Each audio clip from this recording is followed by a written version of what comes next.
All right, guys, welcome back this week. I am super excited for this one. This is somebody that my husband's aunt actually got me in contact with. She has been watching all my adoption stuff and she's like, "I have the perfect person for you to interview. She's got the coolest story. She's one of our really good friends." So I was super excited for this. Her name is Katie and she's here with us and I'm super excited for her to share her part of adoption. I'm not going to say anything. I already know where she fits in the adoption community, but I'm excited to hear her story because I told her not to tell me anything. I know bits, but I want to know all of it because it's just so much more fun to watch it all unfold, especially with Delancey. It's just fun for both of us to learn. It's so fun. So, Katie, I will go ahead and turn the time over to you, and the floor is yours. Thank you. Thank you so much. And you know this now. I've been really nervous about doing this because it's not, I share the story, but only with people that I know usually, or people that I have just met recently, or, it's not something I go broadcasting a lot. And the reason is because it was a very sacred experience for us. There's a lot of reverence involved in it. And so when you asked me to do it, I wasn't sure about it. I thought, okay, I got to go listen first and see how they approach this.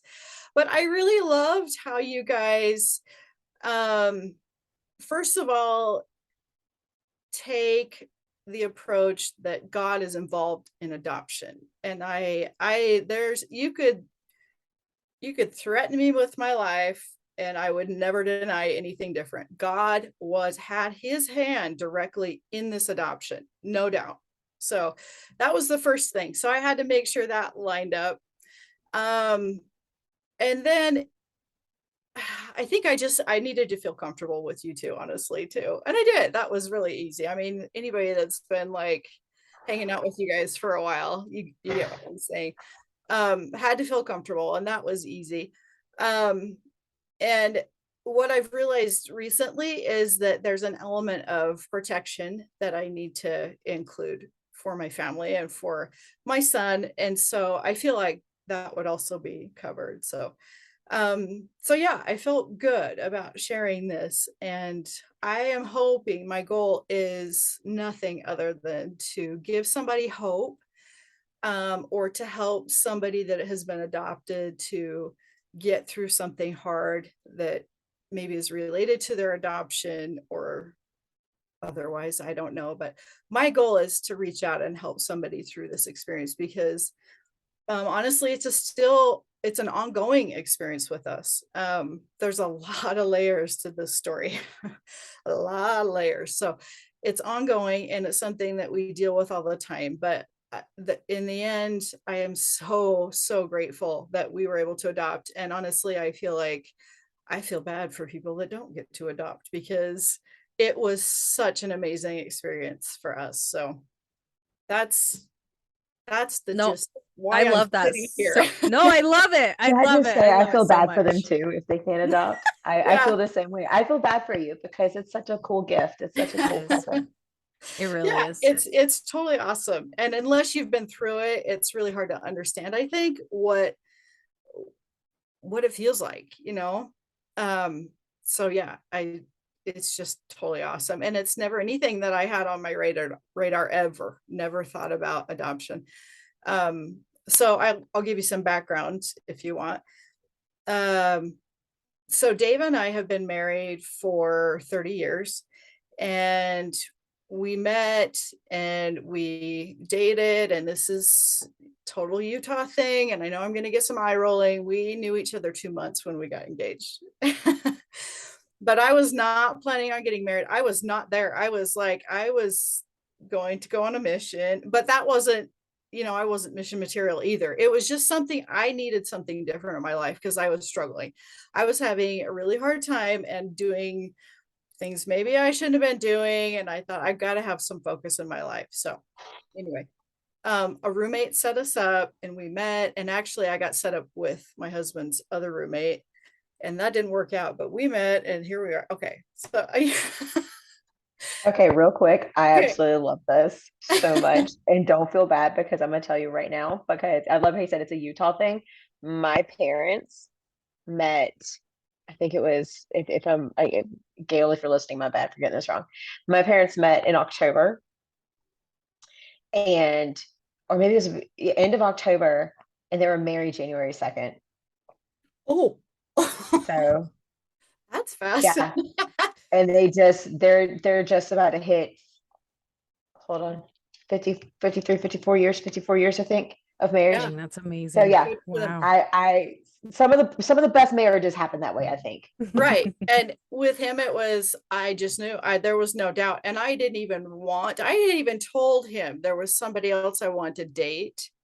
It wasn't even settling down. We were best friends and we loved hanging out. And he just said, no, you're not going to do that. And for some reason, it's not my personality. I went, okay. So That's too it funny. was, yeah. So, but we did have a 6-month engagement. So there was that. And another important part of this whole story is that my husband, so I am a member of the Church of Jesus Christ of Latter-day Saints, like Melena is. And I have been my whole life. And the religion itself, I've always had a very, very strong faith. I haven't always lived by the principles that I should have, but I've always had a strong faith. My husband, That's everyone. I'm gonna interrupt you. That's okay, everyone, thank not you. just you. A lot of times No I matter feel like what, it's just me, no but matter what faith you are, that's like yeah, okay.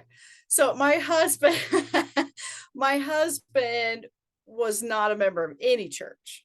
Um, and I didn't know that when I met him. And honestly, I didn't care. Didn't matter to me. He was just fun and I loved being around him. He's a great guy. So it didn't matter.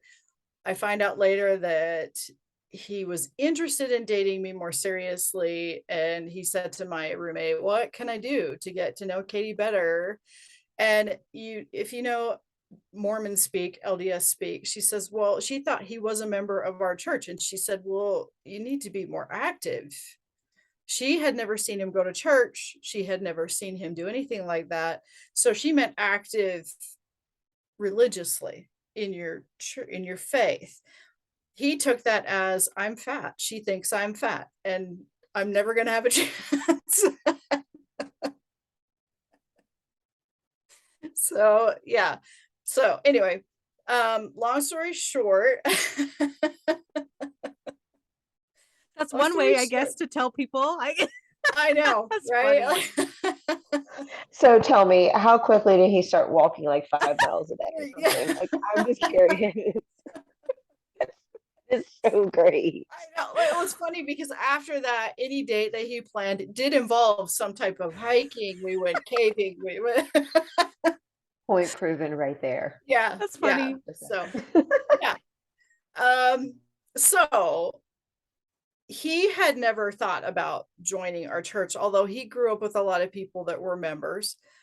They were, I dare say, his drinking buddies. So they they never thought to talk to him about church.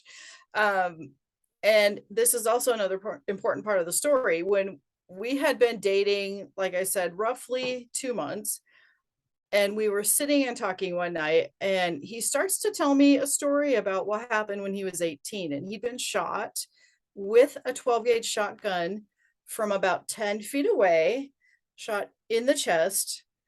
um should have been dead. Okay. Oh my hell. Yeah, What? I have so yeah, many it questions. was, yeah, and that was my reaction, just thinking, who are you? Who survives that? Why are you even Who are here? you? How do you live through that? And so he told me the entire story. um and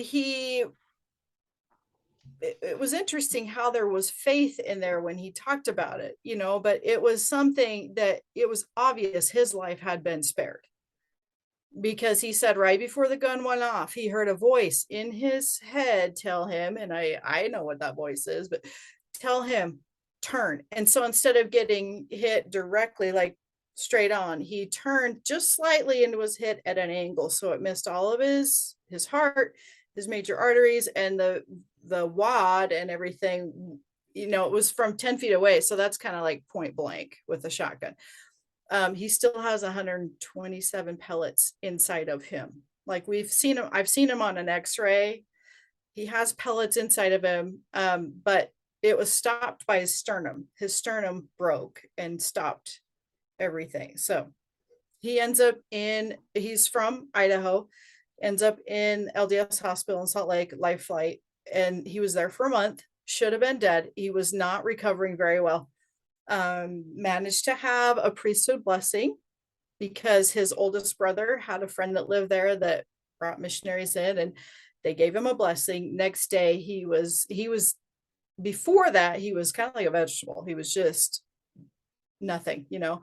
The next day, he was out of his bed, walking up and down the halls, and he made it to his high school graduation. Okay.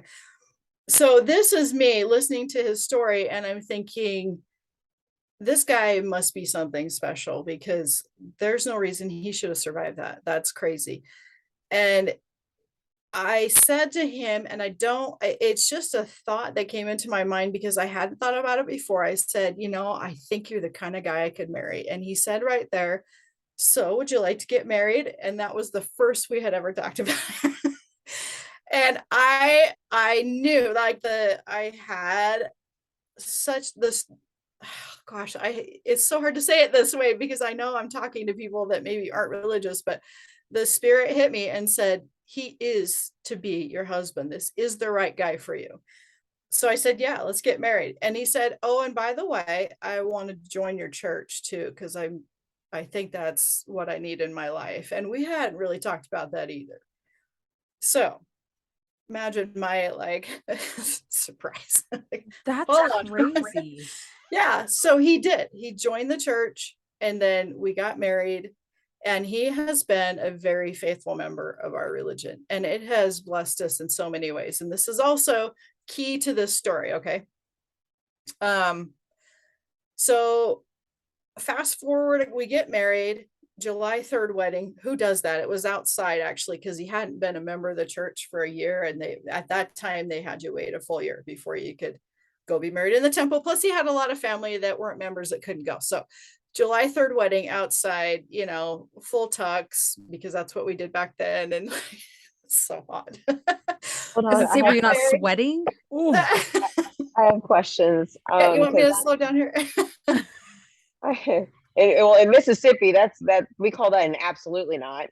I know. Because like you are melting here.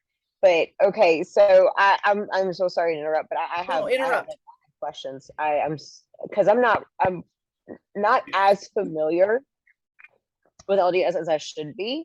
And I've just never asked this of anybody before, but you mentioned that you have to be in the church for a year.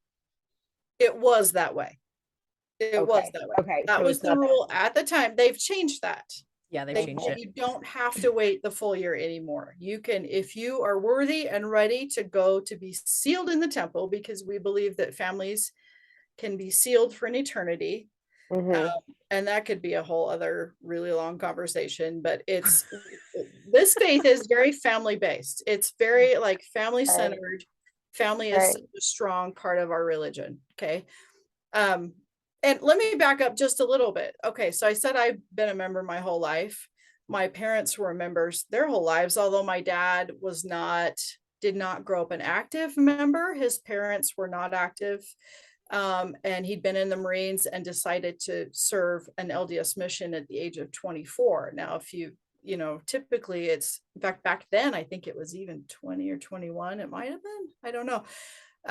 It was 19, they changed it to 18, so it's a lot younger now, but he was, you know, on his own, he decided to go and serve. He went to Finland for 2 years and served a mission. And then he came back, met my mom. And then I am the middle of 8 or 9, I've lost count for some reason, 9 children. I'm in the middle of 9 children. So I have 4 older sisters, 4 younger sisters, 4 older brothers, 4 younger brothers. So Delancey, the Mormon families are big, man. Yeah, I know it's never, but then again, when we had, why can't I think of her name? When she came on and her kids are, I mean, her family's big. Why can't I think of her? Yeah, it's not uncommon. It's just like it just like people Should we take a Diet Coke, like, my family's a big family. There's 4 girls in my family, and like for whatever reason, anybody that ever like met my parents, they'd be like, "Oh yes, these are our 4 daughters." Like, oh my god, you have 4 kids? That's so many. My sister has 5, and like, oh my gosh, that's so many. And it's just like, Right. no, it's And not. Apparently, it's not. no, I mean, no, it's not. It's not. And the It's funny just thing not. was, my mom came from a bigger family. I think there's 7 of them. Okay.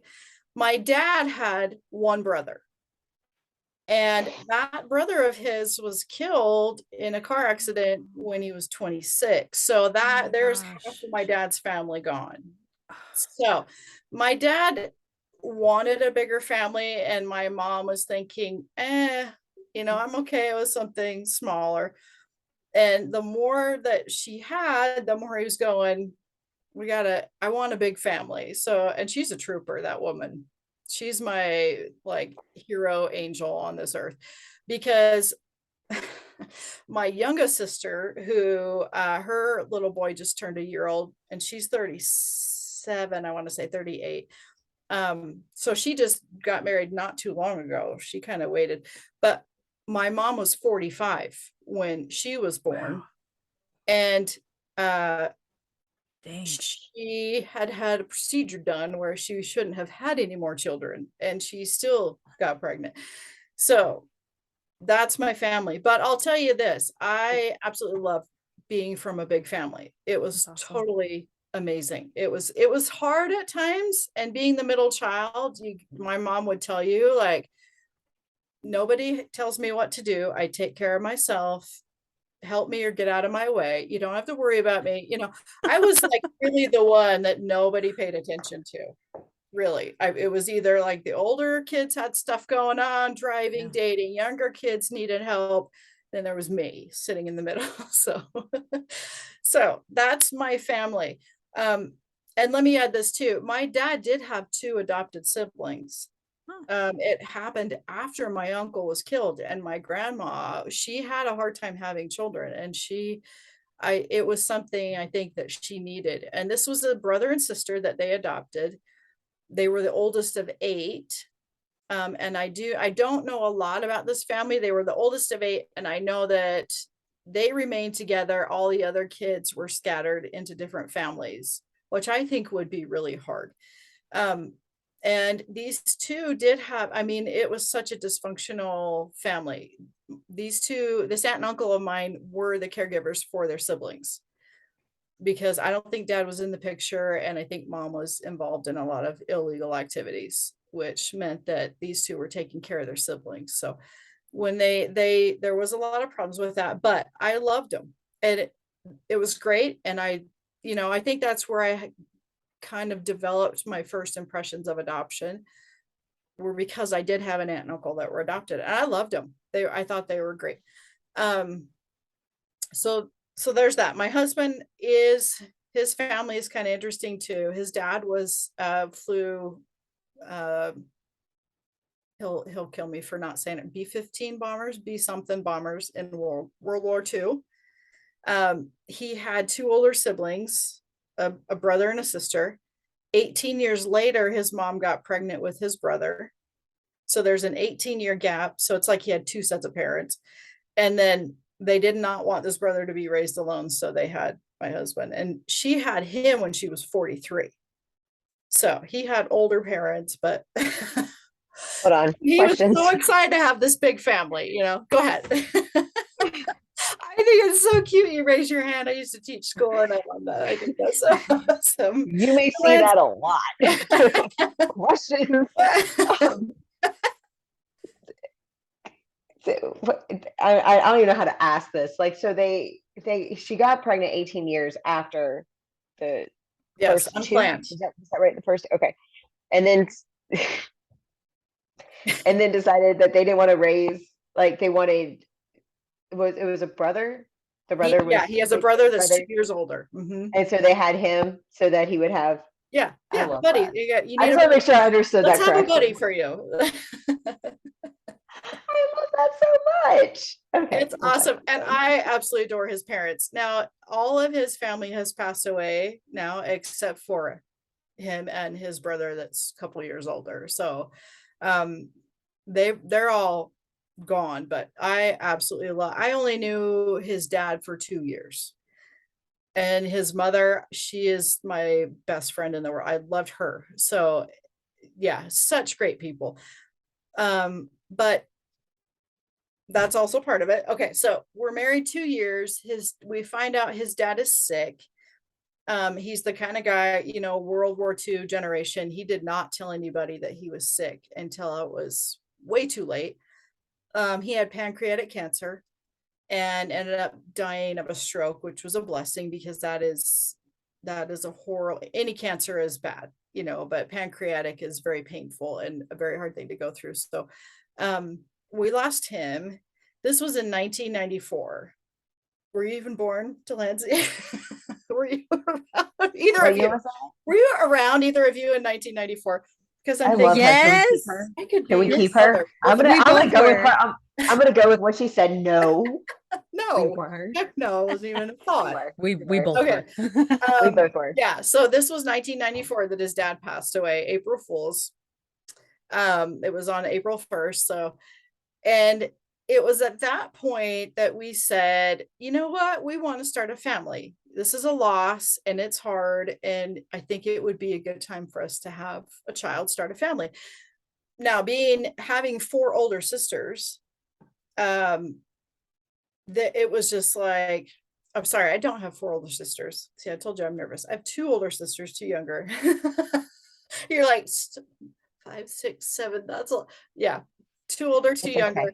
Okay, so having older siblings, I'll say that 4 older siblings, they were starting and have had children at this point. So I have nieces and nephews. And it never crossed my mind that it would be an issue for me to have any kids. Never. I should have clued in at the fact that I am built completely different than my 4 sisters. I feel like the linebacker on the team. My sisters I love them dearly. They're beautiful and they're petite, I will say. They're smaller than me. And I wasn't.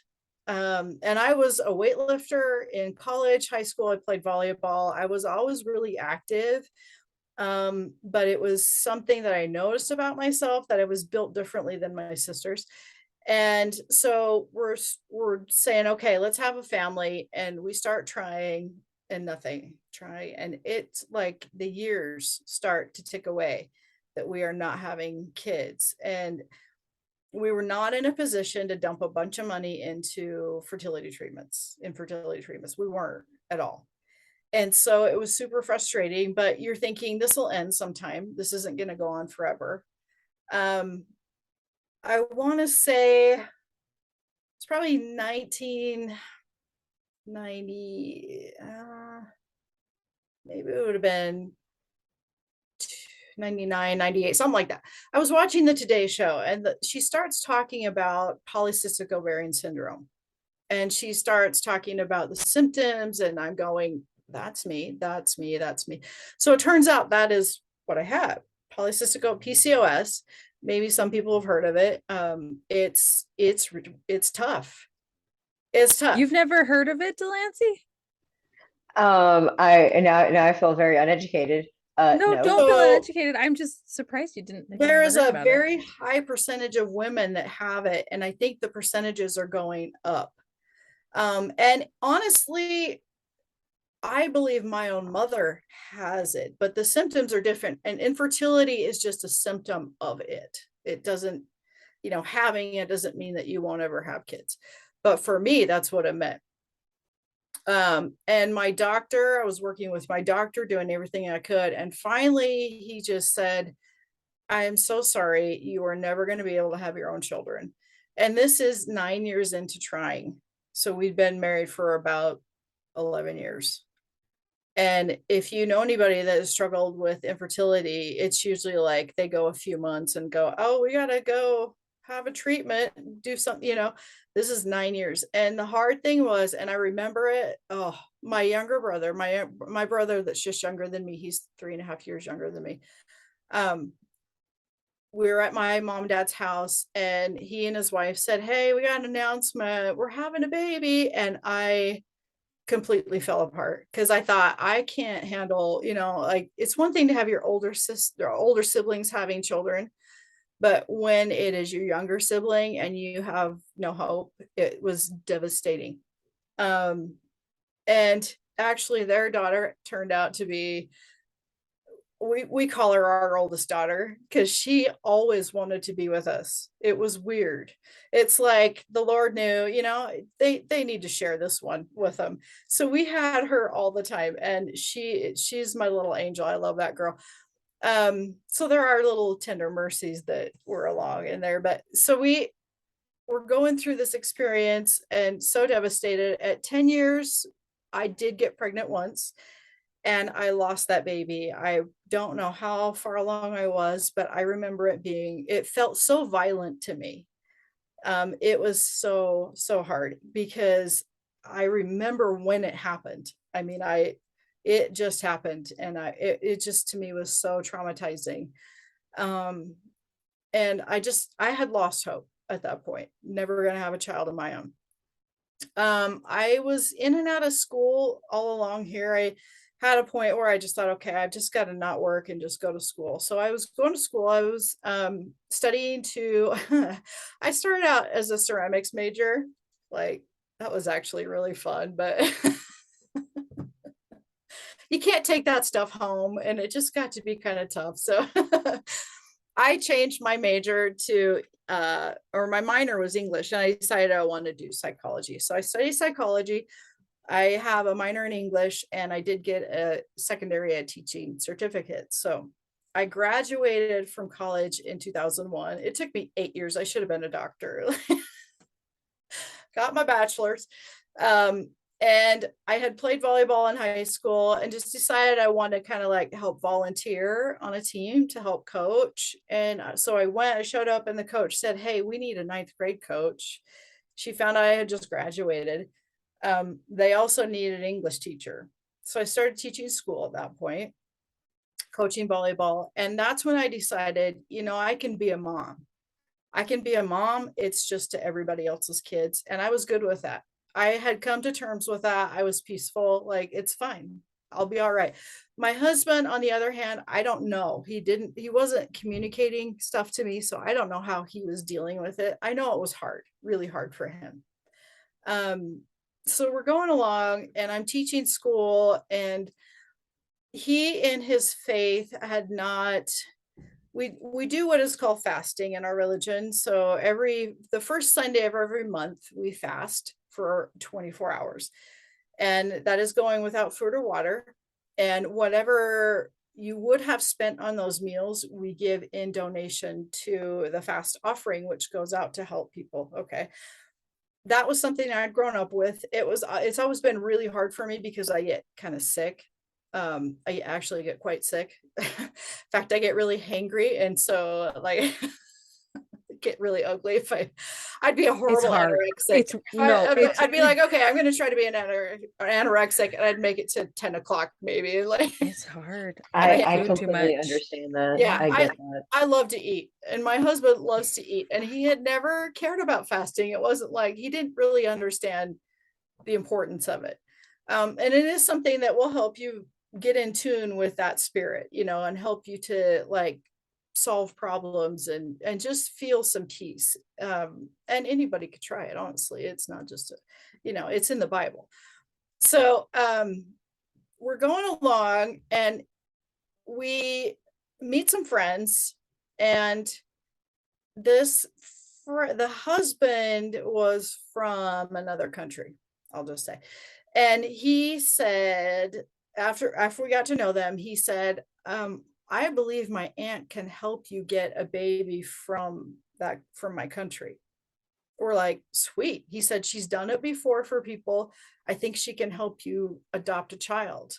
So we were all in. So I had a 401k, and we were like plugging this money into we knew, I guess this was a family friend or something.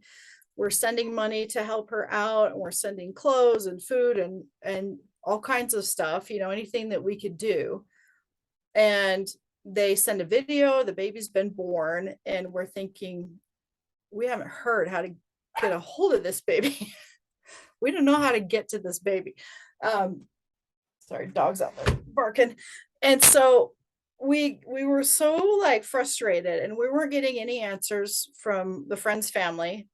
So we found somebody that was an attorney that had lived in that country, and we went and talked to him. And he said, I really hate to tell you this. There is no way you're going to get that child. It, your chances of actually adopting that child are so slim, because in that country, and it's really weird, they want you to go live there for 2 years. And then the government will decide if they want you to have that child.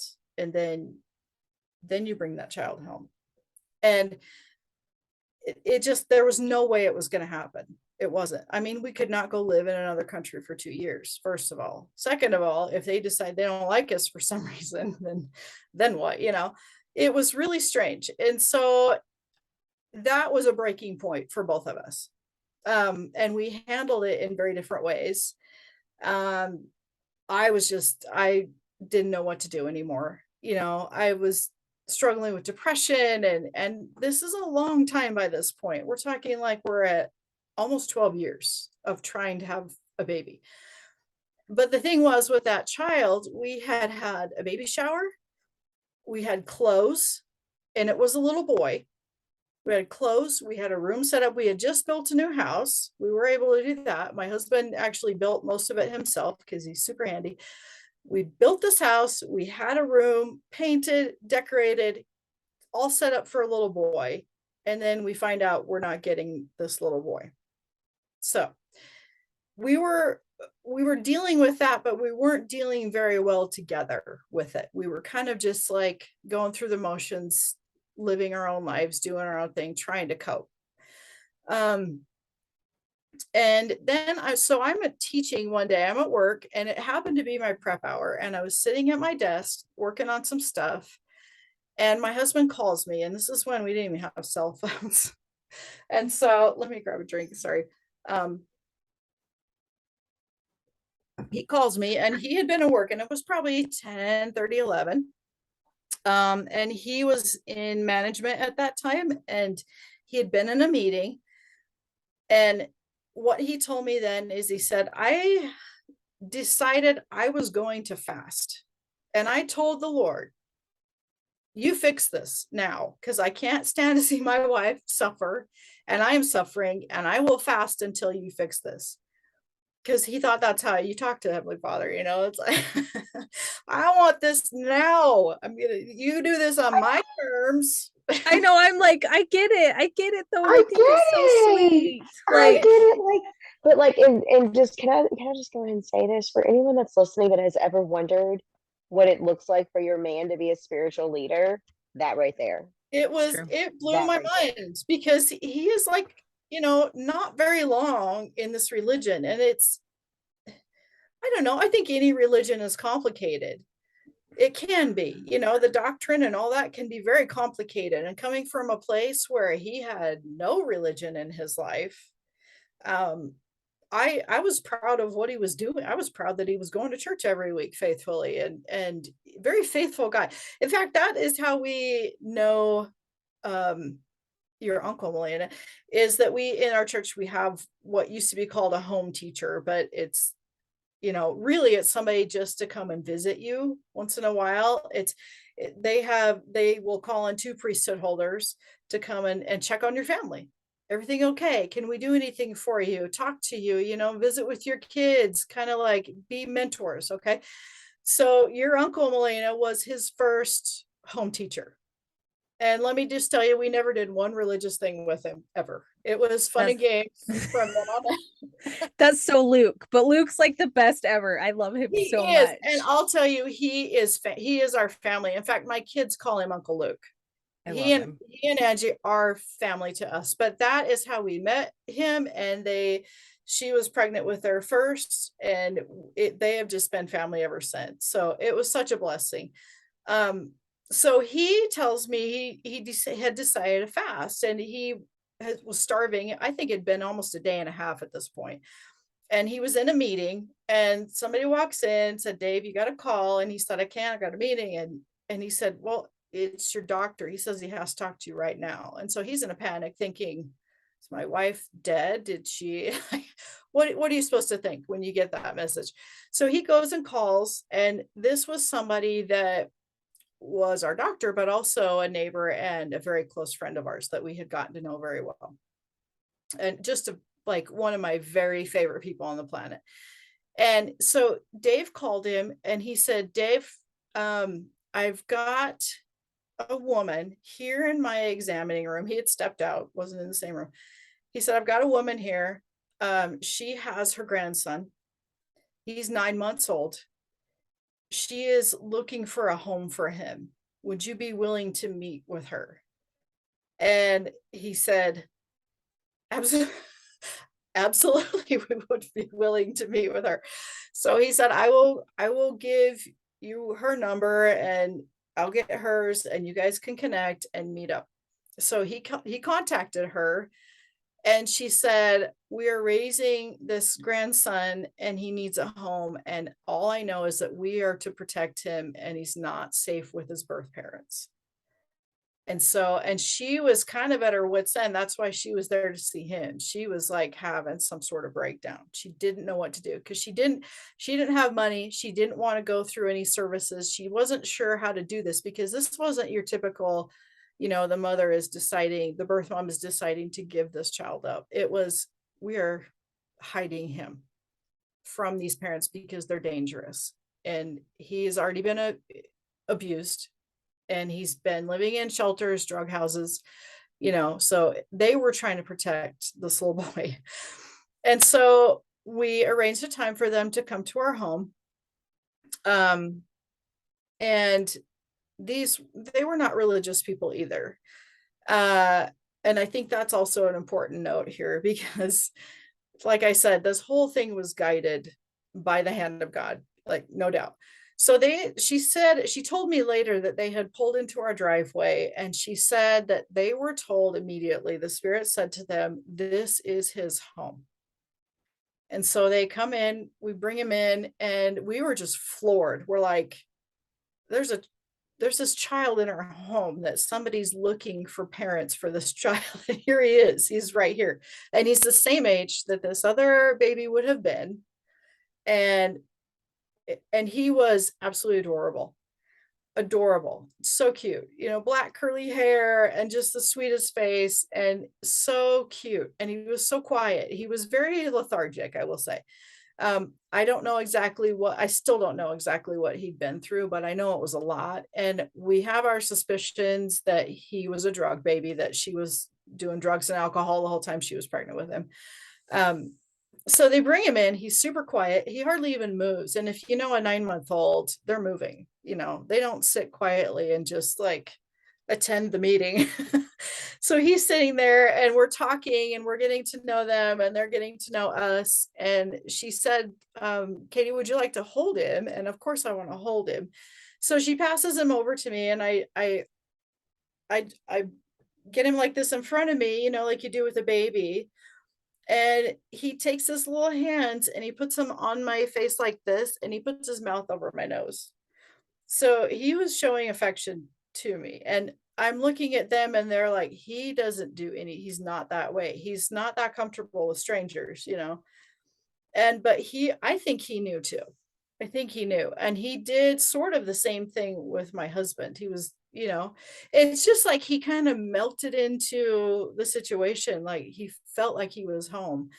And this is the funniest part of that conversation though. And I think they were super nervous, but they said, we're talking and like, they're saying, it's awkward. Like we take him, and we're thinking, yeah, we take him. And they said, he just needs a good home. And we feel like you guys would be a good home for him, but would you like to take him and try him out for a week? And that's exactly how she said it. We're like, yeah, we try him out for weeks. It was just so funny because she was such a cute lady. And so we did. We brought him into our home. We had clothes, we had like diapers, we had a bed, we had everything for him. And he never left. It was a matter at that point of her and his great grandmother going to court to fight for his rights to have a good home. And we never had to set foot in court until we signed the adoption papers with him. They also paid all of the court costs for us, which was a total miracle. Because like I said, we weren't made of money, and they were very willing, and they took care of everything for us. Any questions at this point? So we get back with our friend that's the doctor, and he said, you know something, he had been a doctor in the military for quite a while, and then he was in private practice. But he said, in I don't know, 20 in my 20 years of experience at this point as a doctor, he said, I've never seen that happen. It used to happen where, doctors would be bringing babies home all the time because the mother would give birth and say, I can't, the doctor would say, okay, I'll take it, and they'll find a home. And that was quite common. It used to be, not so much anymore. So he was kind of floored by that. But he said, here's the other thing. He said, she was waiting in my examining room with him. He said, when I walked in the door, I looked at her and I looked at him, and he said, I knew that was your child, and I didn't know anything about her situation. I didn't know that's why she was there. I didn't know anything about it. But I was told that that was your child. And so the whole thing coming together like that is just so incredible.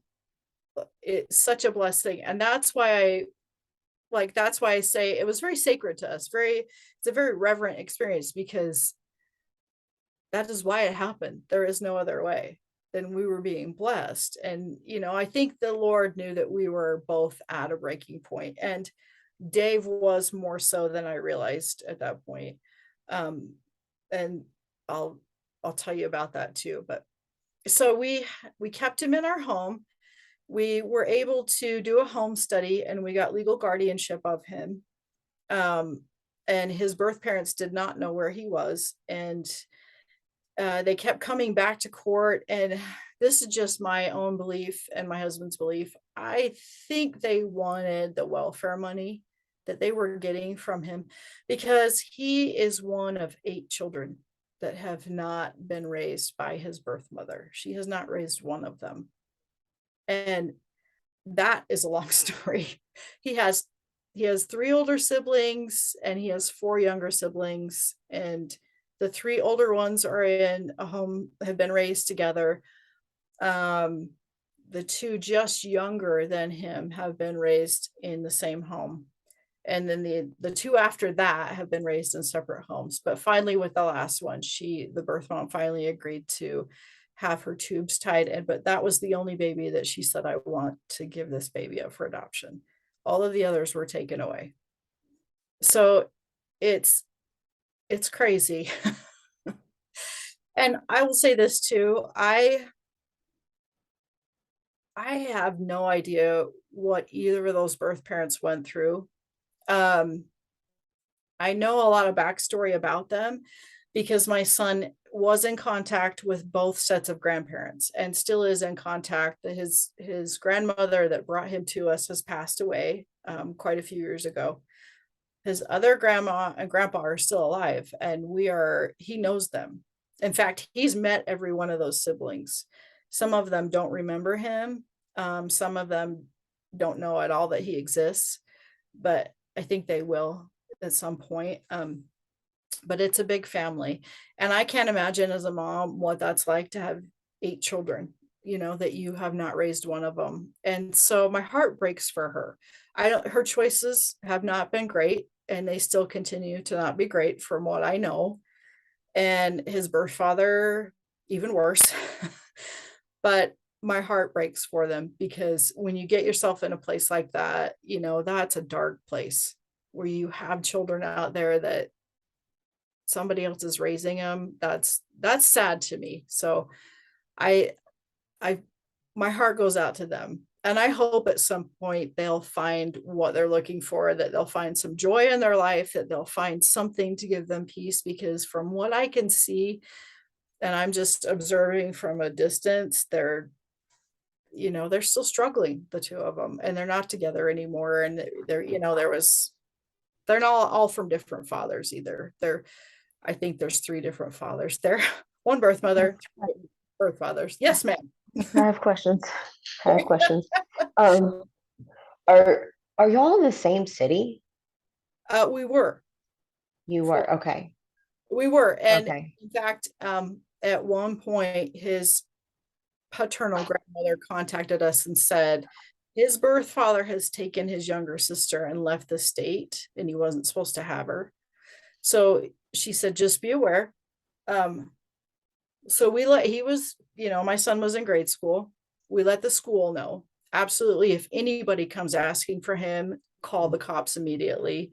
It was scary for a minute. So we were, but we're not anymore. I honestly don't know where the birth father is. I know where the birth mother is. I've never met her, although I came close. I I actually, after we had him in our guardianship, I rounded the corner at a grocery store, and I believe I was like face to face with them. And luckily they did not see his face, and they had no idea who I was. But I knew enough to know that there's a really good chance that that's them. And after years later, I saw a picture of both of them, and it was. So I just walked by and turned the corner, made sure they didn't see his face, and left the store. And there was another point where I was working with her mother. I wanted to actually sit down with her and just let her know, like, he is in a good place. We're doing everything we can to give him a good home. We love him. He's a sweet kid, so, but that never happened. And I almost think someday maybe it will. I don't know.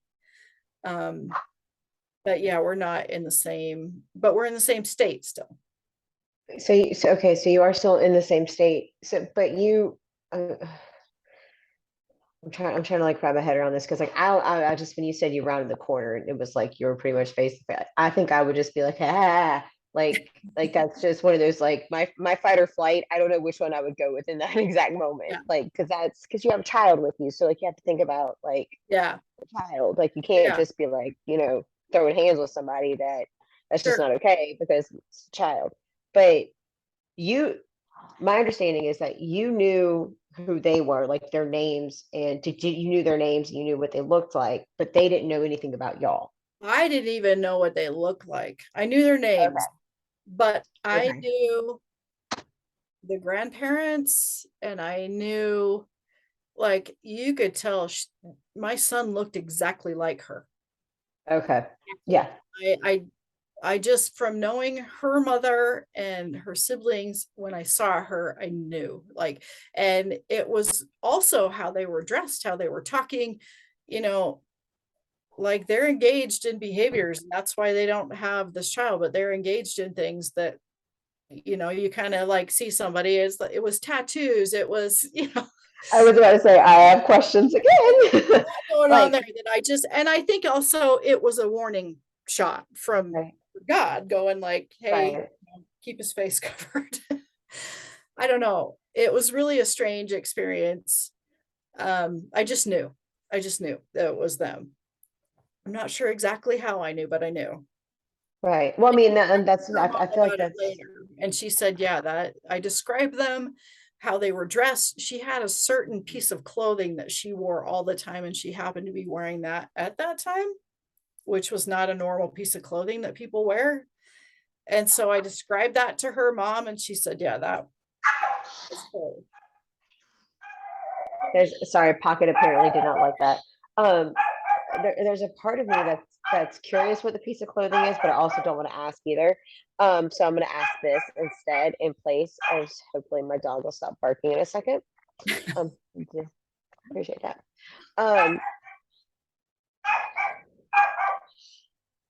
At any point in time, did they, like whenever the birth father took the younger sister out of state, at any point in time, did they know y'all's names and who y'all were in this process? Okay. And from what I understand, it was because at that point, grandma, I'll call her grandma.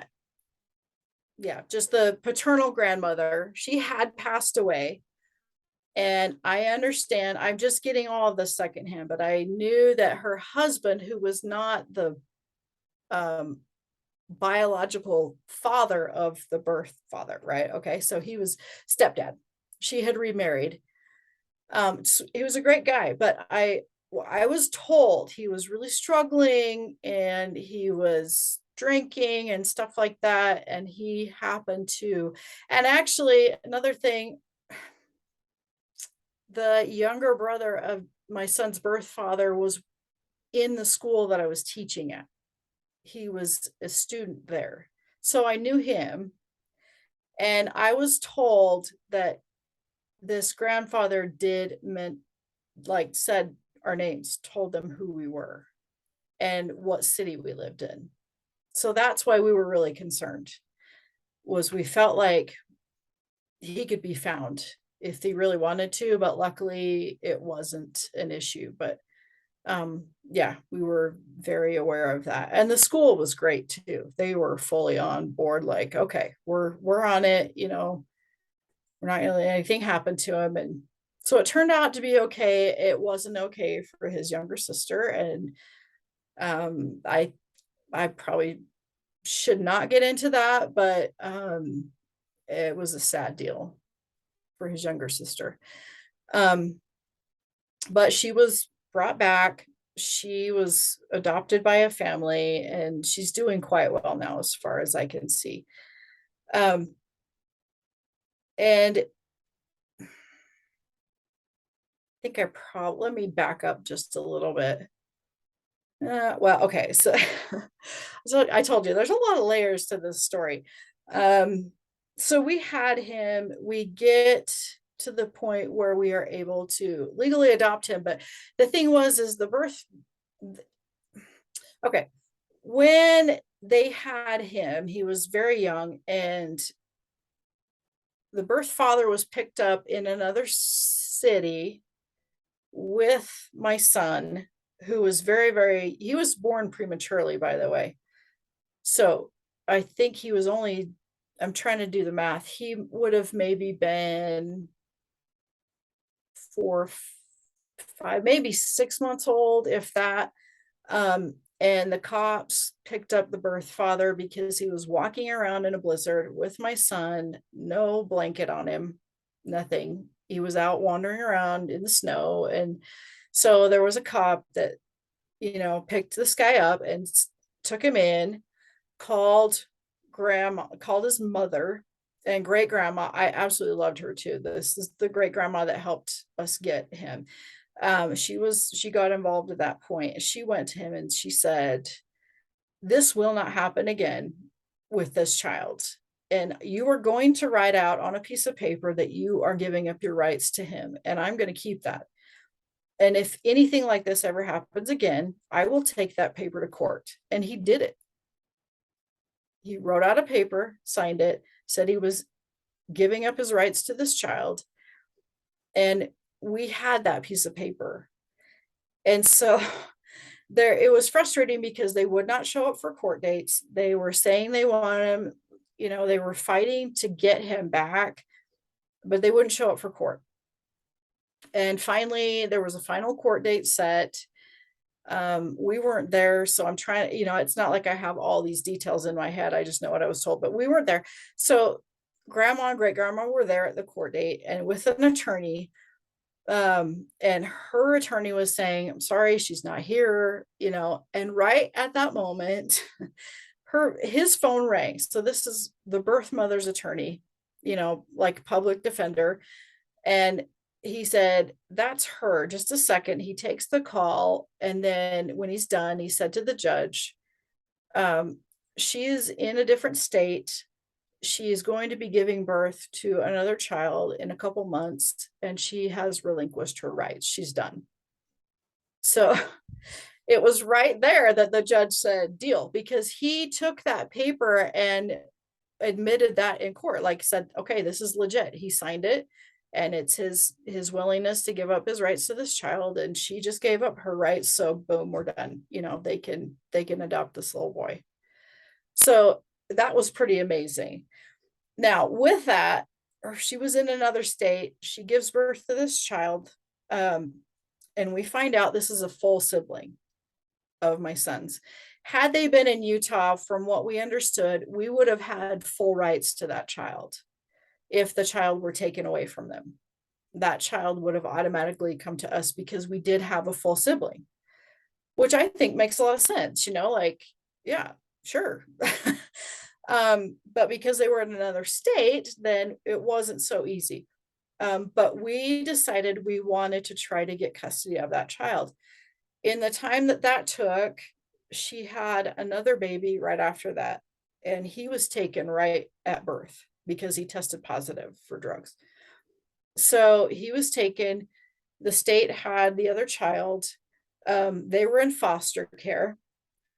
And we were able to find out like where they were, and we contacted the foster parents.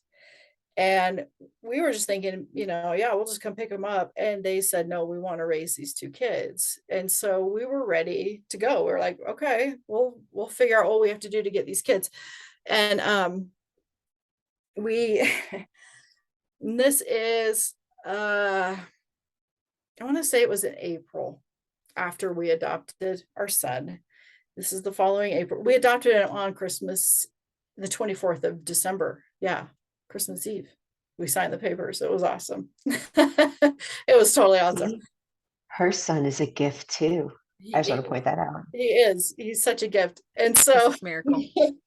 We signed the papers, and this is in April, and we decide we're going to drive to where they are living. We want to meet these foster parents. They agreed to meet us. And in our minds, we're thinking, okay, we're going to do whatever we have to do to get these kids. Because we want family, and we want it. That's great. If they're all full siblings, fantastic. We were driving to this other state. I got up very early. And when you have PCOS, you just get to the point where you have pregnancy tests on hand all the time.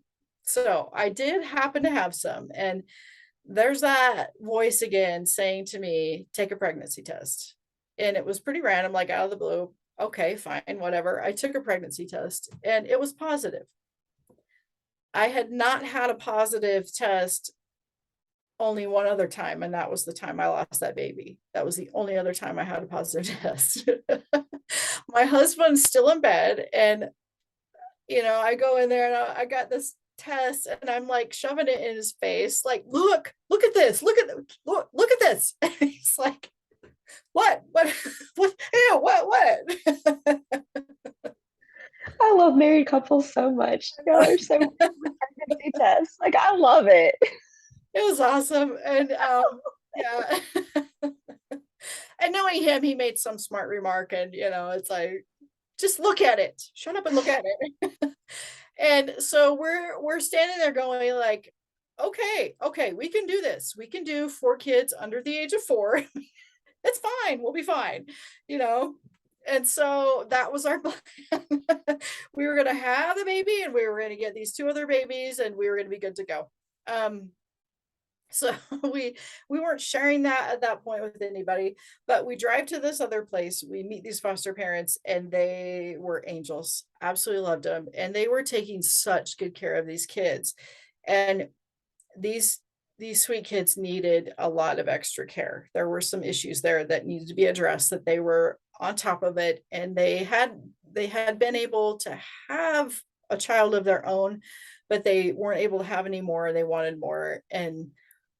And it was tough because it felt like a death. Actually, it was a loss for us. Like, I'm so happy that they're in good hands with good parents, but it was sad because we lost these kids. But we just knew, and it was that, that voice was with us so much during this whole thing. That voice was telling us, and we hadn't even discussed it. It was just, he and I, and actually our son had come with us. His 2 grandmas came with us on this trip. So they had him. We went out to dinner to talk about it. And I said, these are not our kids. And we were both crying. And my husband says, I know, these are not our kids. They need to stay right where they're at. This is their family. So we gave that up. It was, it was tough. So we come back home we're like, okay, we're thrilled to have two because we're not supposed to have any. So happy to have two kids. And so at this point I was 35, 34, 35, you know, and so we're going along and see things seem to be pretty good with the pregnancy and it's going just fine. And this is the part of the story that I have to be very delicate with, because it's hard. And I brought this because I know how I am. So I never apologize for crying, but I may do so. Um, so I'm 5 months pregnant and I have my 5-month appointment that day. It was a beautiful day. My husband was with my son, and I said, I'm just going to go to this appointment. We've never been we never had been to the grocery store together, honestly, hardly ever. So we weren't really doing these appointments together. It was like no big deal. So I was going to the appointment and then I was going to have a hair appointment after that. And it's late afternoon and I leave and I have my doctor's appointment. Everything's fine. It's a little girl. She's very active, and I go to my hair appointment and I'm sitting there waiting and the receptionist said she's running late. She had to step out for a minute. And so I'm like, that's fine. I'm not in a hurry. And I'm sitting there waiting and I get a phone call and it's not a number I recognize. So I answered it, which a lot of times I don't, but I just knew I needed to. So I did. And it was a woman saying, is this Caroline Boatwright, which is my given name? Katie's my nickname. So I knew it was serious. And I said, yes, it is. And she said, I'm Detective so-and-so from the police department. We're arresting your husband and you need to come home and get your son. And I feel like this big black hole just opened around me and I fell in it. I had, like, he and I were so close, having so many years together, no kids. We were best friends. He is an amazing, amazing person. And you ask anybody that knows him, he is just a sweet, wonderful guy. And so I have no idea what's going on. And I won't get into the details of why. But I go home, I hurried home and he wasn't there. He was gone, obviously. My son was next door with our friends and my world just completely fell apart at that point. And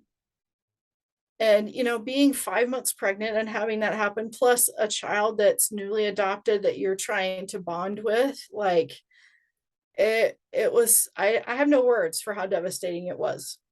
I do know that if I did not have the faith that I have, and if my husband did not have the faith that he has, neither one of us would be sitting here today.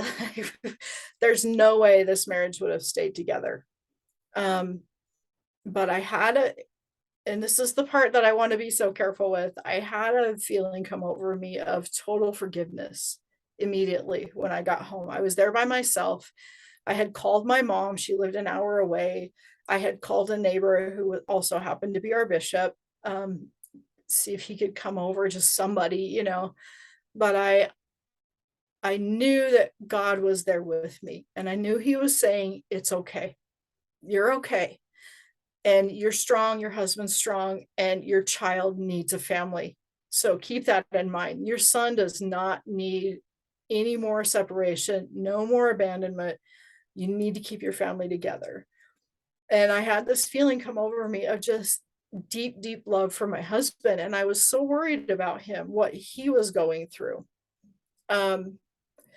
He was finally able to call me later that night and he told me what had happened. And it was terrible. It was terrible. And I was totally blindsided. I had no idea anything was going on, but what I have realized in the years since is that he was trying to cope with his loss and his heartache and his devastation, his grief. He was trying in his own quiet way because he's a guy, and he was trying to cope with what he was going through. And I felt so terrible that I had not been there more for him. And when he called, my first question was to him was, are you okay? And we're both crying. And he said, I want you to know this has nothing to do with you. You're a great wife. I love you. I don't know what happened. And when I go back to think about him getting shot as a teenager, like 18, he never had counseling. There was a lot going on there, and I don't want to get too deep into any of that.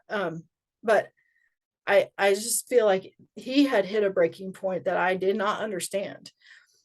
And so here I am, very pregnant, a son that is like so tiny and so needs us so desperately.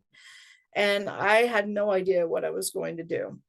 But I knew no matter what, I was going to stay with him and we were going to figure it out.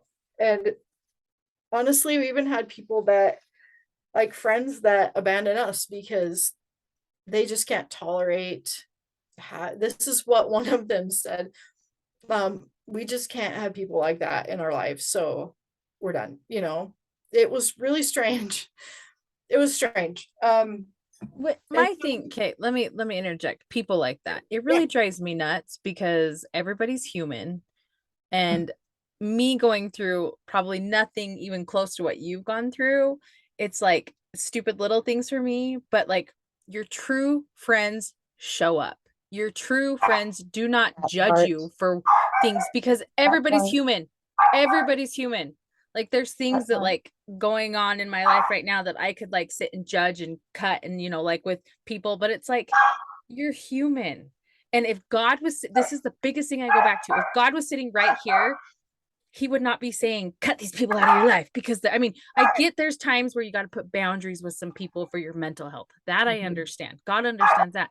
But just I don't understand that. We were not really those people. Say, even Jesus went to the sinners. Jesus went straight to them. Like, yeah, I don't. I wouldn't go mean, anywhere near him. Yeah, and my husband is absolutely, one of his favorite things in life to do is service. That has always been him. I would hear all the time people come up to me, oh, I'm so grateful your husband came and did this or that. I had no idea half the time what he was doing, but that is what he was thriving on. That's what he loved, and always doing things for people, and he still does. And now he tells me, he feels like he has a debt to pay that he doesn't know he can ever pay. And so he still continues to serve. And in me, I'm like, you've paid it, over and over, but he still thrives on, he loves service. And so anybody that knows him, to turn their back on him, that's on them. That is not on us. That's totally on them. And these are people we were going to church with. But it's in every religion. It's not, like it's in every religion, those people. And church is not for the saints, it's for the sinners. And it's a place where you can come and heal. It's not a place for perfect people to come sit and show that they're perfect. And honestly, I was so proud of my own family, and some of them did struggle. You got a big family, so you got a lot of different opinions going on. Some of them really struggled and had to come to terms with that.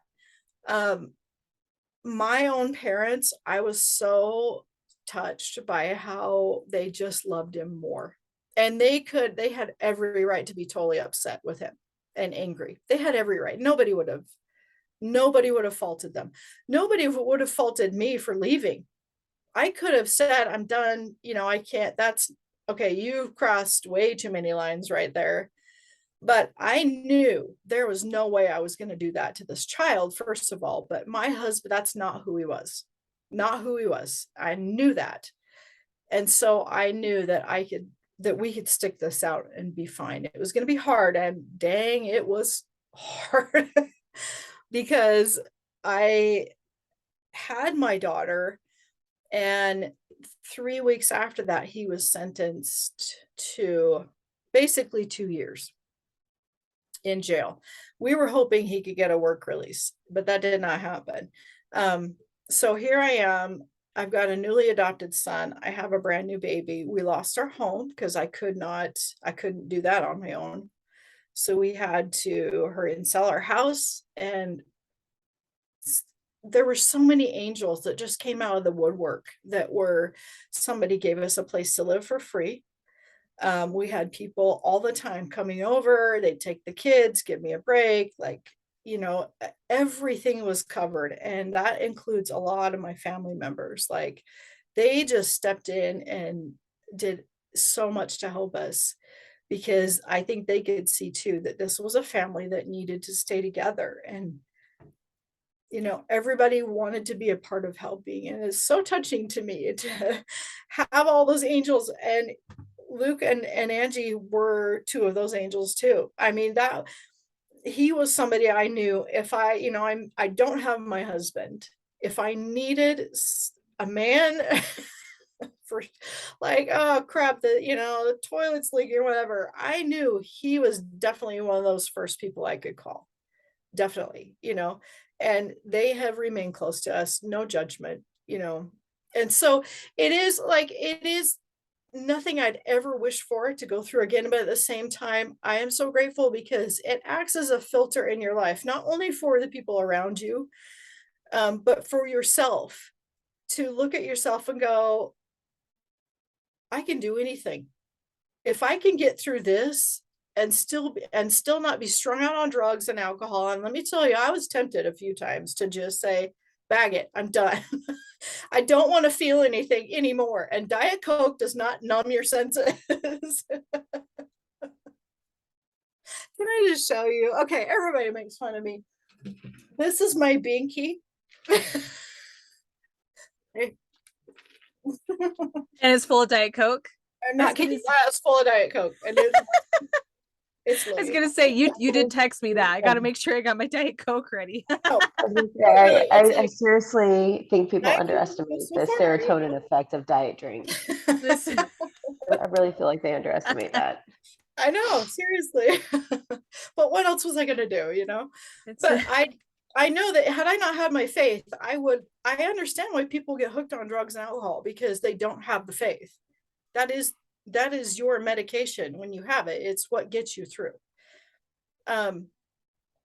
So the only reason I decided to tell that part of the story, and my husband was quite worried, because we know a lot of people now, it's so far in the past, we know a lot of people that have no idea that is part of our lives, but it's part of our history.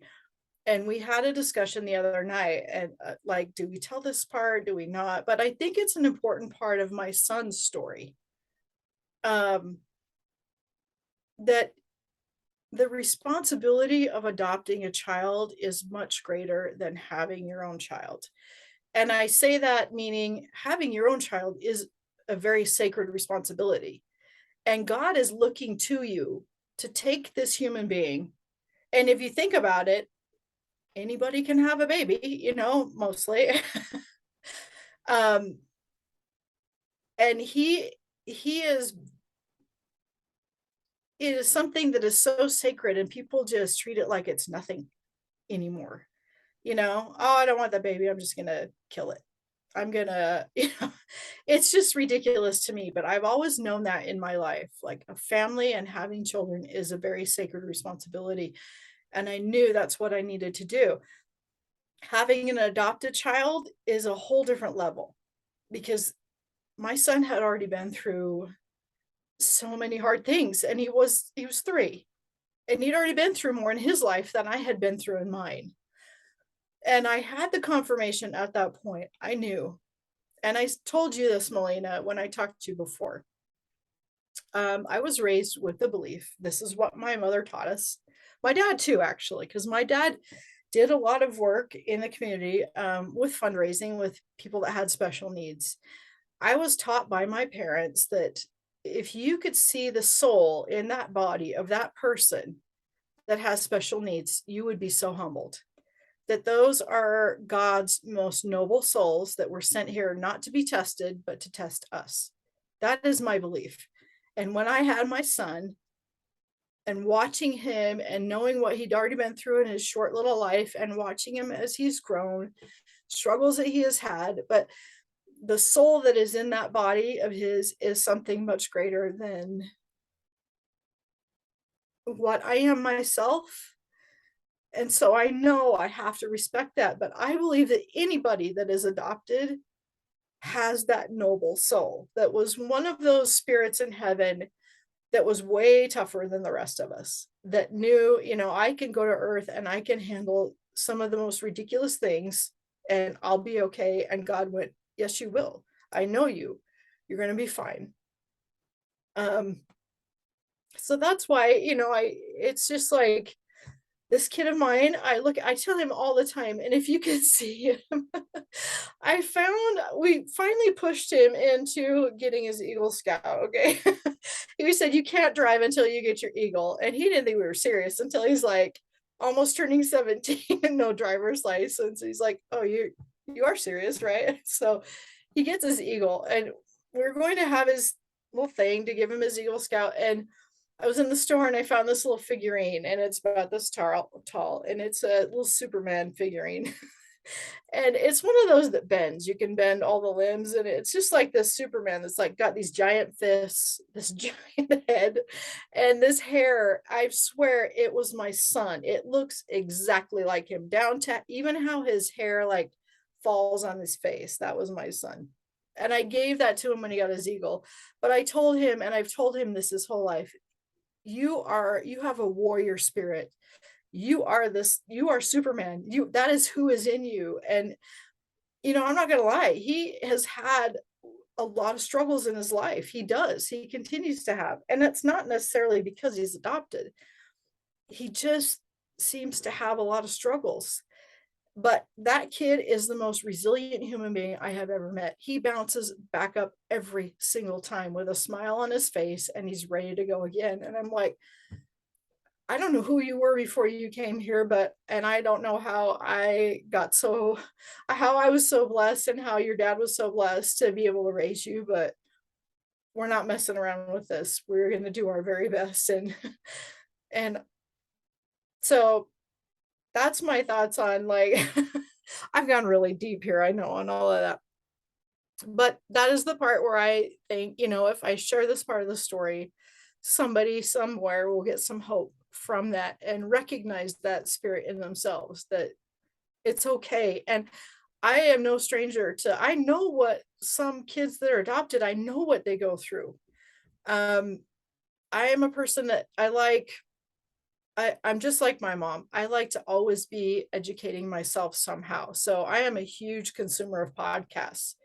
I listen all the time, and I listen for the psychology of it. That's what I love.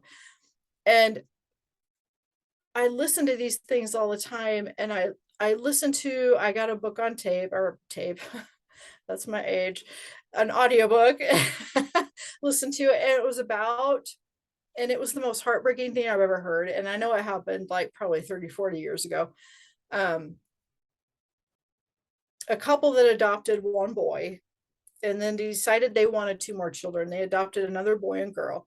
The first child they adopted was the king of the house. They gave him everything. They spoiled him. The other two children were horribly, horribly abused.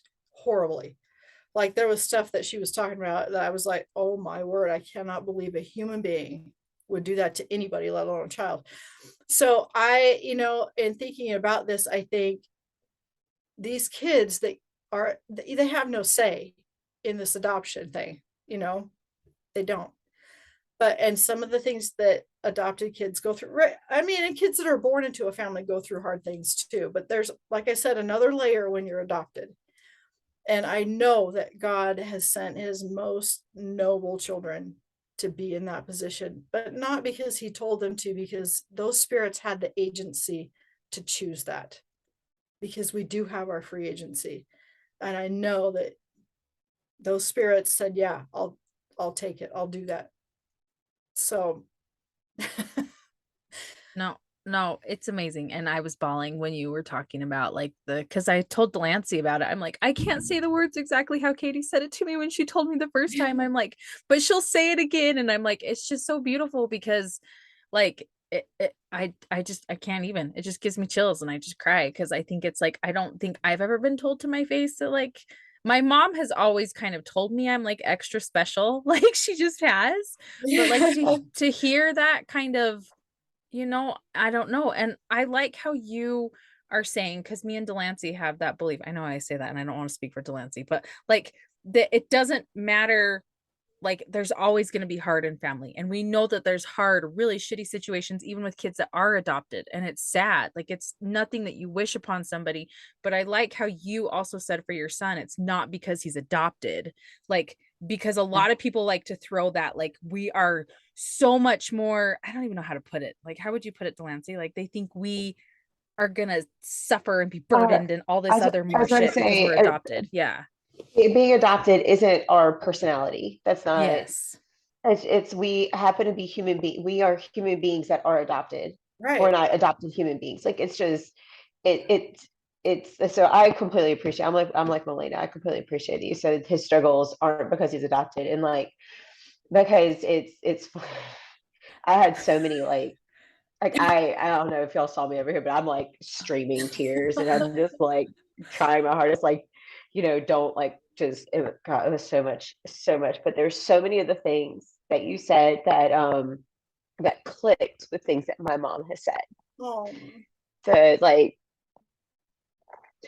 she was telling me that I was the pick of the litter. Like that's how she explained to me when I was adopted. That actually not too long ago, someone asked her and my dad at lunch. It was some friends of the family that just have some.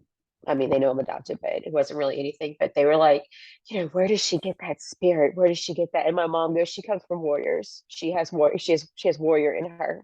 So when you said that adopted children, your son is like a warrior. I was like, God, my mom said that about me not too long ago.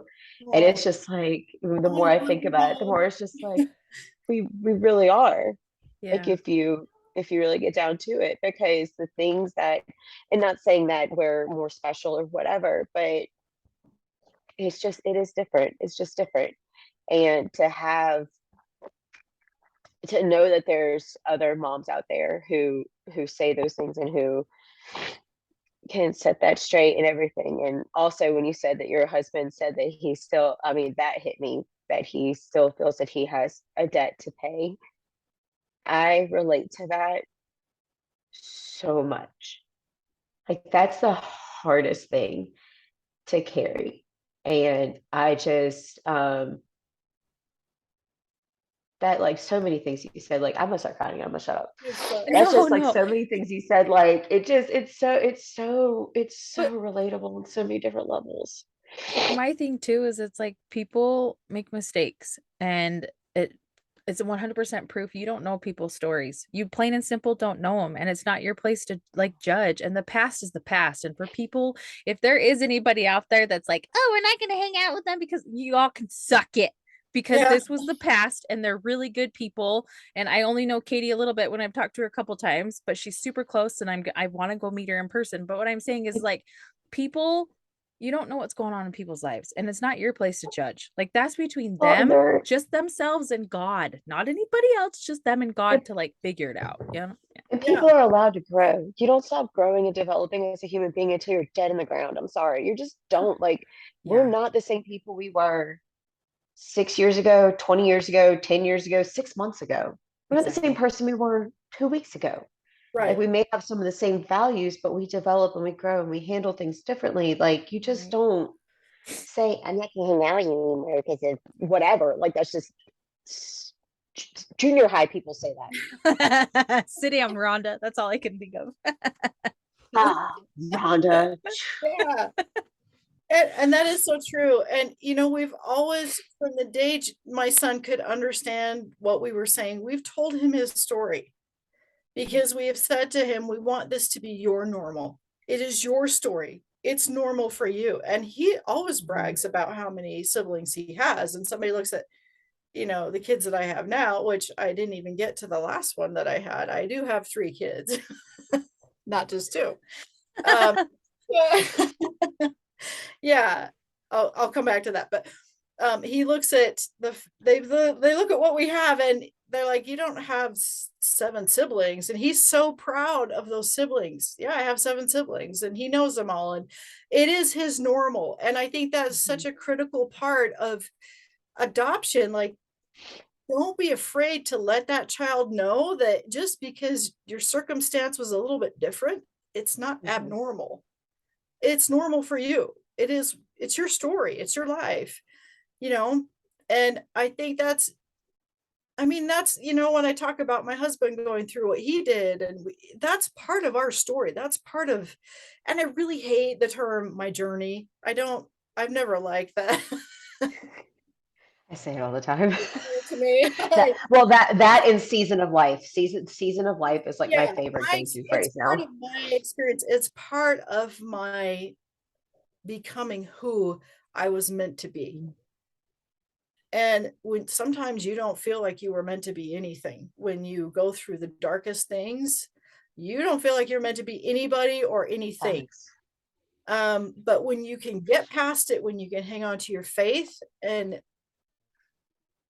have people reaching out to you and helping you, and I know not everybody has that too, but it's part of who you're becoming, who God knows you are. We just don't see it because we're down here mucking around in the mud, like, but we are divine spirits in these bodies. And I am a firm believer, and from what I know, from what I've been taught in my religion, but it's just what I know, is that we were there, we existed before we came to this earth. And you read the Bible, there was a war in heaven, right? And we had to choose, what side are you on? Where are you going to go? And there were spirits that chose to go with the adversary, and there were spirits that chose to just kind of sit in the middle and wait it out.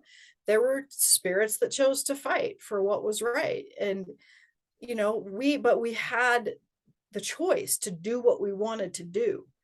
And I think we came here with those spirits of, some are like, oh, I don't really care about faith. And there's people that have really strong faith. There's all degrees of people. That doesn't make any of them bad.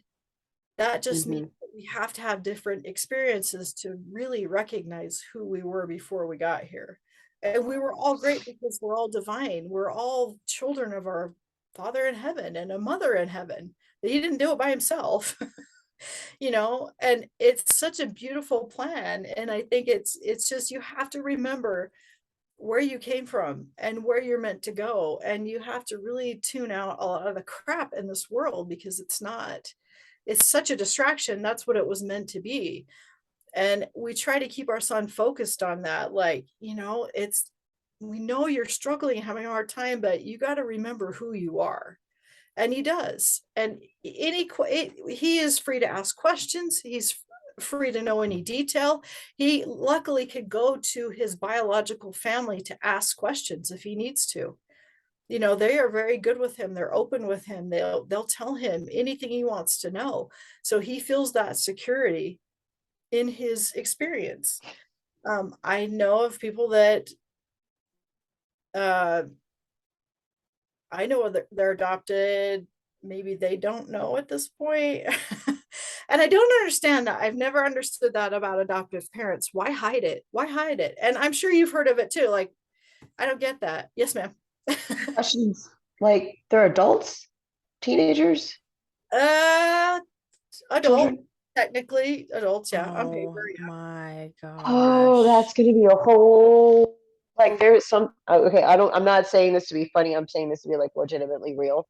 Some therapist is gonna make a lot of money Oh, I know. when, Off of that But kid. it's Yeah. nothing new. There was a show on TLC for a while. I don't remember the name of it, but it was all about two journalists that were adopted themselves, that were helping families to come together through their adoption. So adoptees, adoptive parents, they were helping them to find whoever they were looking for, whatever biological family they were looking for. And so many times somebody would say, I went my whole life, grew up and then found out I was adopted. And me, I'm just like, who does that?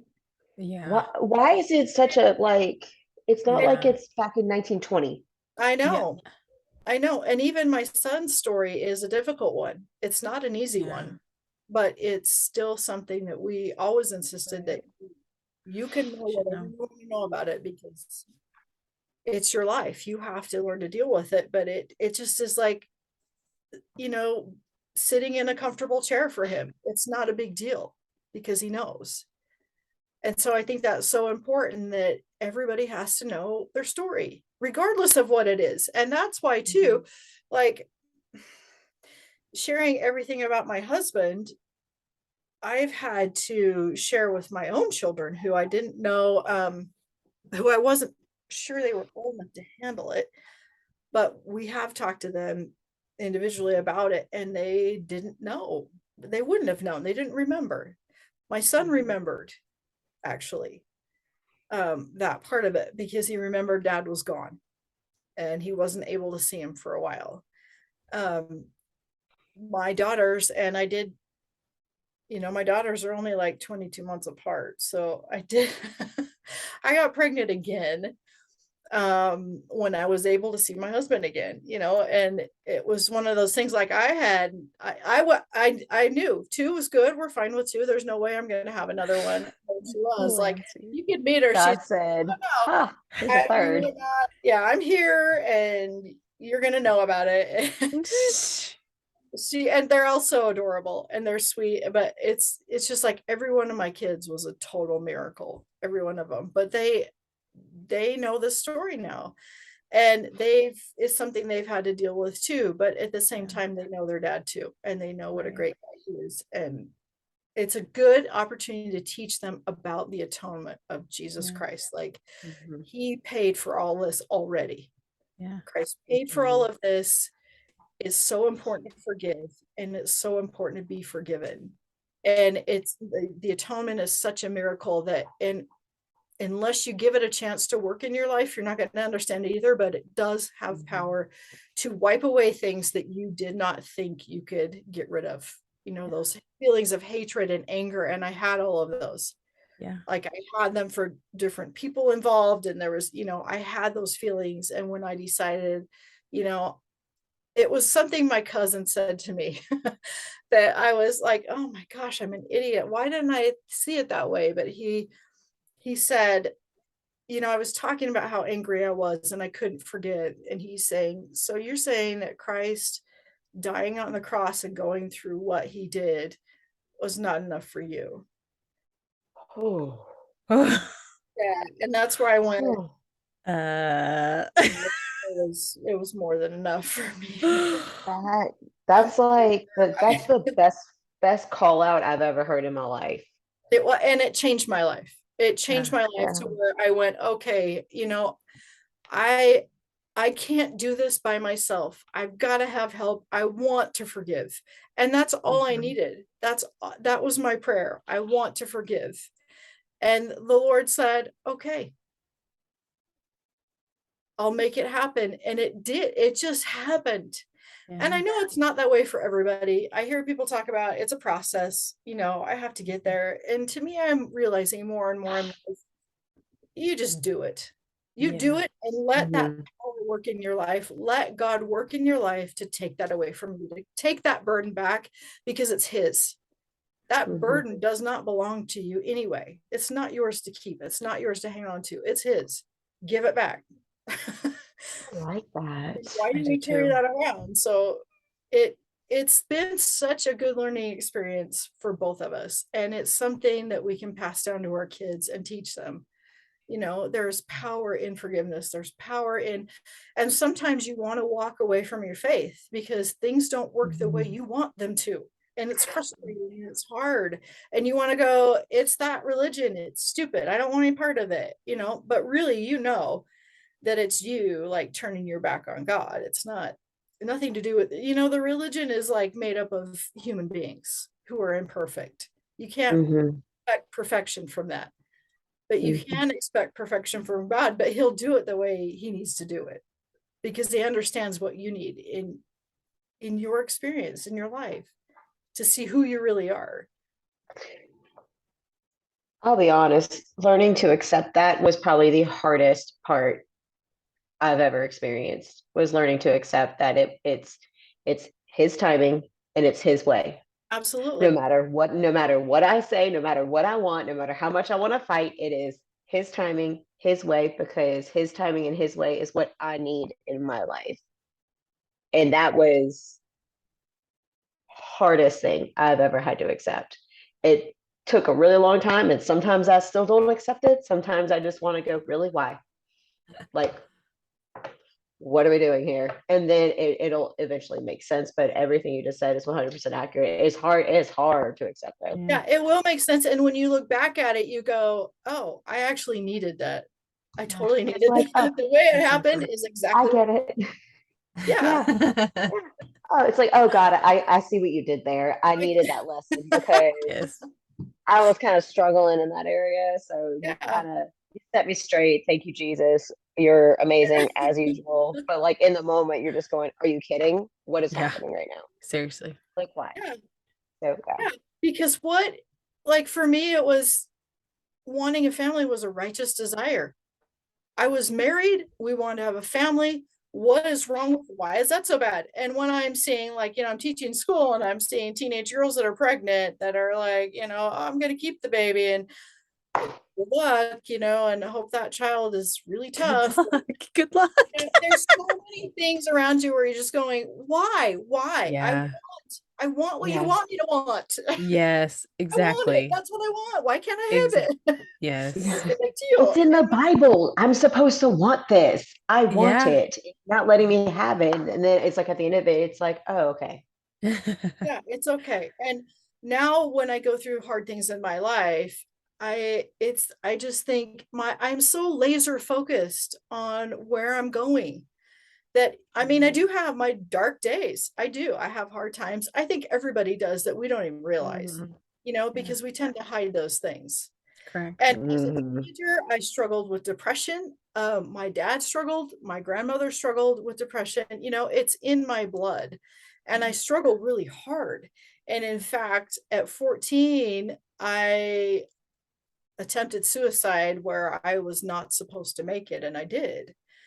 And I look at that now and I just like, why did I keep everything to myself? Why didn't I share? And things are a lot worse now than when I was a teenager for these kids. I can't even wrap my head around what it must be like to be a teenager right now. No. So much garbage just flying out of, coming from every direction, just garbage. And so much depression and suicide. And my heart breaks, but it's, and that is not something I've really ever shared either. It's something I have kind of like, okay, I survived it. I'm a survivor. I'll move on. But I think it's important to know that, people that you don't think go through things like that, they do. And it's okay to feel that way, but reach out to somebody. Let somebody know, I need you. I need you. And my problem is I always think, oh, they have their own stuff. I can't give them something else. But really, I think if somebody came to me and said, I'm really having a hard time and I just need you right now, I'm not going to turn anybody away, and I have enough crap in my life to deal with. I'm a busy mom, three teenagers. I mean, my son's still hoping that someday he'll decide to start but I love them, and but it's a busy. I mean, you have kids, Melena. It's like, even if you don't have kids, I know what it's like not to have kids, to have a career, and there's so many things coming at you. But don't feel like somebody that you love and trust would not be willing to share your burden, because they will. Yeah, exactly. And with adoption, I think there's another, like I said, another layer, another element to that it's hard to share, but find somebody. And that's why I love what you're doing. In fact, I didn't even know, it never crossed my mind, a podcast about adoption. It wasn't even on my radar. Like, that's a thing. Yes, it's a thing. We're when dominating it. When you said something about being part of that community, it hit me so strong. I never felt like I had a community. Like, oh, I'm part of that. I'm one of those. Oh, you are all in the community. Like, you're in it. I love it. I love that community. I think the more communities, the better. The more you can be. Agreed. Yeah. I agree. That was such a blessing to me. So thank you for that. No, we're so like I'm seriously so grateful that you came and you shared everything because I know you said you wanted to help somebody. You're definitely going to help somebody with everything that you For spoke on sure. tonight. Like I'm already because I pull quotes from our podcast and I'm always like, ooh, that one, ooh, that one, ooh, that one, like because it's just so good. I already know there's like 3 or 4 of them right off the top of my head that I know you're sending me. You're like, what do you think? And I'm like, I don't know which one, but it's one of these 3 or 4. I already know it. I already know it. It's true because I don't think people realize how powerful their stories are. Like I really don't think, and people don't think, well, I don't have like the coolest story. And then when they actually share things, they don't realize like they do have a lot to share and a lot to give and a lot to educate people on. Like they really do. So yeah, I'm excited and I'm so glad you came and spent your night with us because it was so good. My heart is so happy. My heart is so happy you joined us. Like I'm so glad. I'm happy. So glad.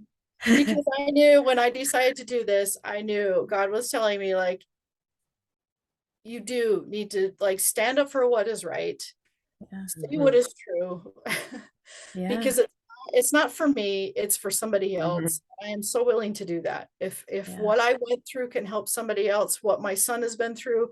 And I want to say too, and I did ask him, he was going to join me, and he just got really nervous and doesn't feel like he can express himself all that well.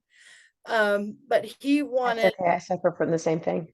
I'm not very good. I'm all over the place, so I get it. Tell him he's not alone. I understand. But he said he did want to say that he is so, so grateful for that experience and that God saw him even as a tiny little kid who, like that came from really difficult circumstances. His heavenly father saw him and brought him, hand delivered him to our door. There is no other way around it, and he is so grateful for that, and that he has 2 parents in a home together, married in a family, that he has that in his life. And that's what he wanted to be known, was that, he knows adoption is hard and it's not the same story for everybody. And not everybody has those warm fuzzies, about it, but it's okay because it's part of who you're becoming. And it's okay if hasn't been perfect, but just find your faith. If you're struggling, find your faith and communicate with the one who does have the answers for you and who can tell you, this is what I had for you, this is what I meant for you to be. And just find who you are, because we all are that person. We're all that child of God. It's so true. No, I love it. You guys are awesome. I totally love it. I love her. And I'm not a cursing person. Okay. I never had, but I listened to some of your podcasts. I'm like, I don't know if my mom's going to want to listen to this, that's okay because I'm the one that doesn't cuss on here. So you're okay. Well, and you know what though? Here. I know it's like, I don't even care you're so awesome, but it's, what's important is the story, and that you guys are stepping up, and that you did step up to like create this platform for people, and that you were willing to share your story and your struggles and your trials and, be public about it. That's seriously not an easy thing to do. And you've done it. So kudos to you. You're totally awesome.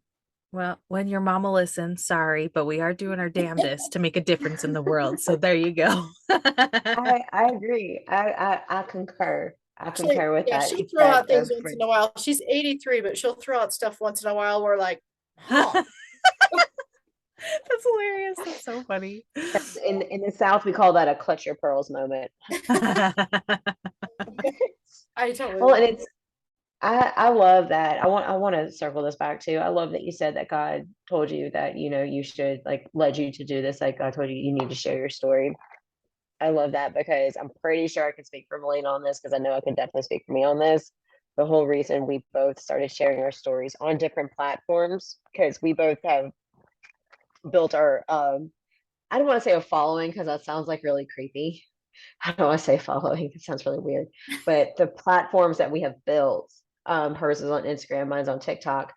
And the reason we started our platforms is because we both felt led by God to share our stories, that God was basically telling us, you need to share your story, you need to do something, you need to share your experiences so you can help somebody else, you can help answer questions. Now granted, I think the Lord spoke to me through my second oldest sister, because she had said the same thing to me for a while. And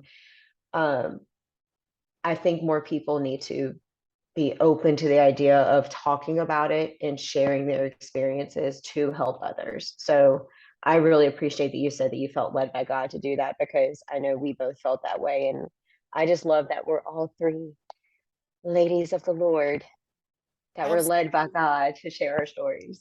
Absolutely. And I think it gives people hope, and I hope it does, to like, okay, I need to take another look at my faith. And so we're all in this together. Yes, we are. Agreed. Yeah. Agreed. All right. Anything else you guys want to share? I think I'll close it out on that note, because I love that she said, like, just look at your faith, because it doesn't matter what faith you are, just look at it. That's my biggest thing. God plays a part in all of it. I don't care if people come at me like he does. I don't care what religion you are. 100%. God plays a big part in it.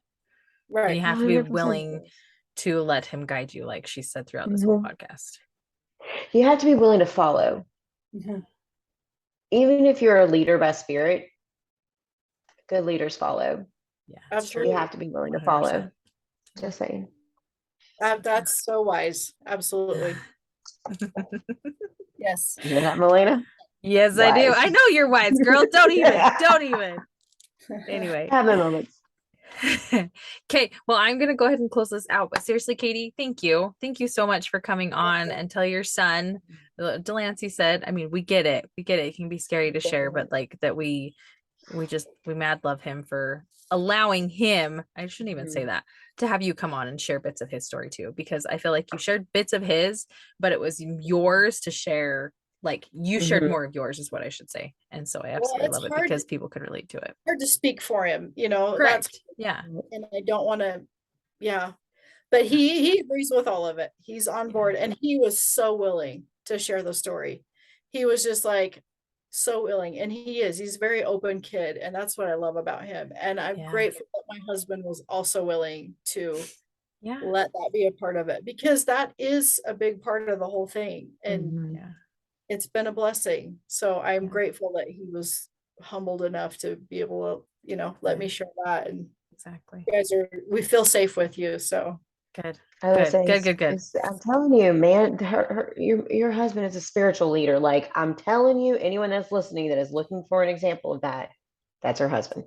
It's right there. You will be so grateful to hear that. So thank you. So true. It's so true. Oh, absolutely. And please, like, again, let your son know, like I'm going to reiterate what Melina said. We totally get it.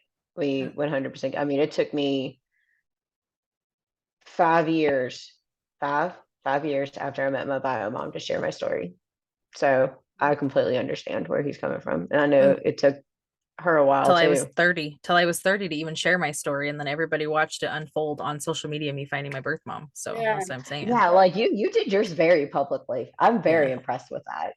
I did mine like secretly. That's awesome. I didn't even. Yeah. Awesome. Well, social. Yeah. Anyway. Okay. All right. Well, thanks, guys. Seriously, if you have any questions with anything with Katie, I know she'd be willing to answer. I obviously would have to give out her info, but like, you guys, she's amazing. She knows my husband's aunt and uncle, which they're amazing. So I was super excited because they're such great people. So I was excited to have her come on. So maybe. Awesome. All right. Thanks, guys. Thank you. Have a good night. You too.